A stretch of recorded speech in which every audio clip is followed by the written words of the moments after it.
बुजुर्गान दीन फरमाते हैं कि जब भी ज़ुबान से कोई जुमला निकालो तो उससे पहले उसे 3 दरवाज़ों से गुजारो।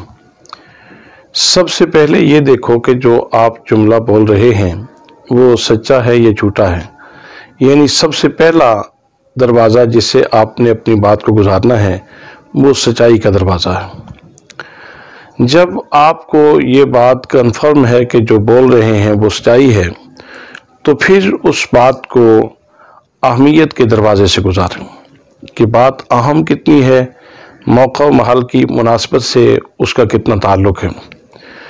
अगर मौका मुनासिब ना हो तो फिर भी अपनी बात को रोक लो, इसलिए कि बग़ैर मौका महल के अगर बात करोगे तो वो फ़ज़ा में तहरील हो जाएगी, उसका असर नहीं होगा।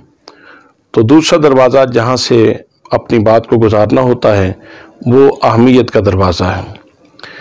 और तीसरे नंबर पे फरमाते हैं कि अगर बात सच्ची भी हो और अहम भी हो और मौका महल की मुनासबत भी हो, तो फिर तीसरा दरवाज़ा जहाँ से उसको गुजारना ज़रूरी है वो मेहरबानी का दरवाज़ा है।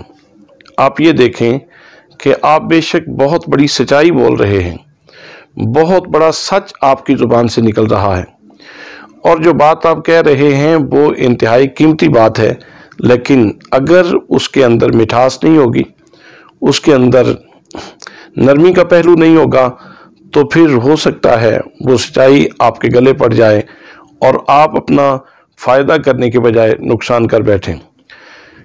यकीनन यही वजह होगी कि जब अल्लाह करीम अपने 2 पैगंबरों को हज़रत मूसा अलैहिस्सलाम और जनाब हज़रत हारून अलैहिस्सलाम को फ़िरौन की तरफ भेज रहा था और फ़िरौन ने बहुत बड़ा गुनाह किया था, कहा था आना रब्बुकुमुल आला, तो अल्लाह करीम ने इरशाद फरमाया कि तुम जाओ और उससे जाके बात करो। हज़रत मूसा साहिब असा पैगंबर हैं जिनके असा से दरिया अपना रास्ता छोड़ देता है और रास्ते बन जाते हैं।